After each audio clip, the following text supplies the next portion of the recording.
Omwaka oguwedde Ssabapoliisi Martin Ochura yalagira poliisi posti zonna mu bitundu by'eggwanga ebitali bimu okugalwawo olw'obulumbaganyi obwakolebwanga ku poliisi zino, omwafira nabasilikale wamu n'okubba emmundu. Kino kyaleka bannayuganda nga beeraliikirivu olw'obumenyi bw'amateeka obwatandika okweyongera. Kafumbe Mukasa Road Poliisi y'emu ku ttambiro ezigatta enguudo eziyingira ekibuga Kampala era ng'obumenyi bw'amateeka okuli obubbi n'ebirala okusinziira ku poliisi egamba nti okuva lwe baggalawo Ababbi babbirawo n'emmundu. Baba naakulawo flyover enduulu zigenda kweyongera. Enduulu zigenda kukola ki? Yes. Omuyaya ajja kunyakulako ensawo, ajja kunyakulako essimu, asooka kwetoolooza flyover. Ndaba flyover eri bweki tojja kumanya nawa waabuukidde wagyajukidde. Tuli wamu? Era emabegako awo waliwo abayaayi bali bakoordinatingira wano. Waliwo ofiisi omu bamubbako emmundu. Era sikuulu waayo baddukira manje eyo ne batambulira mu mwala ne babugira eyo naye netubabeerako nakwezi biri nga teri kwebaka emmundu eyo netufuna. Kubanga ekyatuyamba abayaayi abamu abali bakoordinatingira wano bali bamanyiddwa. Ate si ekyo kyokka, ekifo kino kikulaakulanye amaduuka, waliwo n'abaka babeera mu ogulu eyo mu bizimbe, baba beetaaga security. Ate nga security eyo katugeze kati nga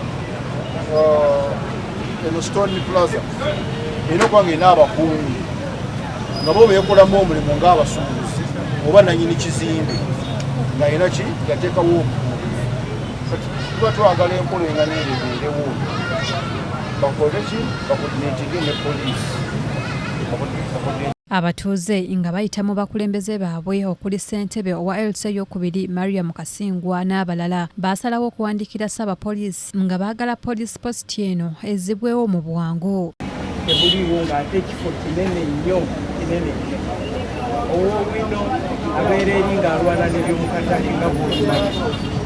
Omuyitira ajja tuukirira eno oluusi ebyeno byayonoonese. Akatale naawe okamanyi kabeeramu ebizibu. Owakasaato ali wala nnyo n'embeera eriwa. Embeera eriwa mbi nnyo. N'olwekyo okusinga okukweka netusirika obumenyi bw'amateeka nga bugenda mu maaso.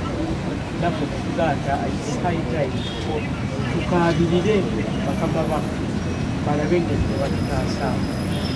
Tulirwedde okukolagana ne poliisi. Olwaleero Ssabapoliisi asindise aduumira poliisi mu Kampala ey'omu Mambuka Gerald Twishime okulaba embeera nga bw'eri mu kitundu kino era ono wano wasinzidde n'asuubiza okukomyawo poliisi positi eno mu bbanga eritali lya wala. Kakati ripooti eyo abatuuze aba Kafumbe Mukasa bagamba ebyalo poliisi positi eyo yali etwala baatuula nga balina okwemulugunya ku nsonga ekwatagana n'obumenyi bw'amateeka mu kitundu kino. Ate bw'ogenda okwetegereza poliisi positi eziriraanye nga Owino market oba Usaafi nazo ziri overwhelmed. Omujjuzo gw'abantu emirimu gye balina okukola mingi. So twagalawo olw'ensonga nti waliwo ebintu ebyali administrative egamba nga manpower. Naye ndowooza engeri gye balina okwemulugunya kugenda kutuula tutunulemu nabo batusobola okukola ki okuddamu okugulawo poliisi positi eyo kubanga ekifo weekiri era abatuuze batukozeeko ka renovation ate beetegefu okulaba nti bakwatirwamu ne poliisi okulwanyisa obumenyi bw'amateeka. Ekyo sinaako obuzibu era nze nkyaniriza kubanga bw'ogenda okwetegereza ekifo kino bakikoleramu nnyo ebyamaguzi bingi, mmere, general merchandise, bintu bingi ate okuva ebbali n'ebbali. Nolwekyo naffe tuddeyo tutuule kole ripooti yaffe etunaba nga tugisindisa eri bakama baffe. Suubira feedback gye banaatuwa ejja kuba nga eri positive mu ngeri y'enjawulo. Basuubire nga ddi saagala abasuubiza nti bbanga bwe liti oba lunaku 2 oba wiiki kubanga ebeera prosesi. Abakulembeze okuli ssentebe wa Kasaato Sande Nkooyoyo n'abalala bagamba nti Ssabapoliisi abayambe bagulewo poliisi post eno mu bwangu kubanga bali bubi. Badde okulamu amaanyi nnyo era abadde banyaga abantu badde banyagirawo kasaawe emu abatuuze ne bakuba emu ddala ate abakyala balina obuvunaanyizibwa amaanyi. Tulina sukulu fyoni yamaanyi tulina poliisi yakaligundu wali naye tuli bubi nnyo era neebazizza nnyo DPC odi Kampala, neebaza meeya, neebaza minisita wa Kampala kuba nti abibadde mwali mu kintu kino era minisita n'agamba nina okulwana okulaba nga poliisi eno ekola ebeerawo. N'olwekyo omukulu wa poliisi kiri kino kyetaaga tukikole mangu abantu babakuba obutayimbwa ate abantu bava katwe eyo bava mukundiwa nakawa ne bayingirawa naye ffe tukoze omuntu amaanyi okulaba nga tukondoza olwabirite. N'olwekyo tusaba omukulu wa poliisi n'ebitongole byonna okuba nga tukoze amangu n'ebiro. Amanya gange nze Luyimba Zuma Lusalo, nze defense secretary w'omuluka gwa Kisimu Police. Yesebo embeera eri etya mu kitundu kino era wakafuna emisango emeka? Poliisi eno bikyevaawo nakafuna kesi z'omutawaana ziri 27.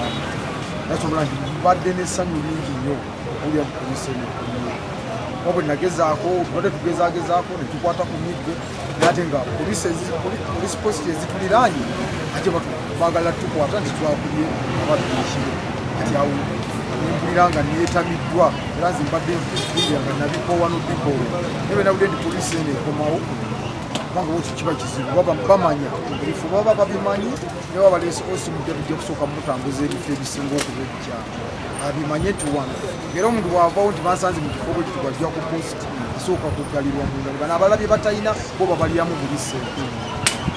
Obadde okyagala kikolebwe mu bwangu bwenkana ki?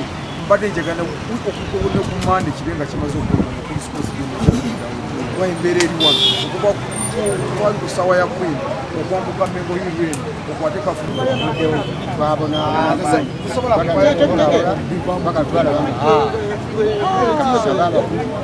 poliisi yafuddewo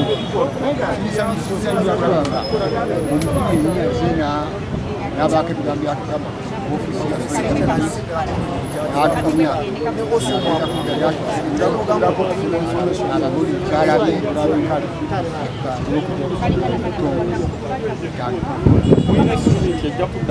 Emize gy'okutwalira amateeka mu ngalo mu kitundu kino gibadde gisusse okulya enguzi olw'okuggalawo poliisi eno. Abantu abasoba mu 2 baakwatibwa mu bikolwa bino eby'obulumbaganyi ku poliisi obwaliwo era nga kati bawozesebwa mu kkooti ey'amagye e Makindye.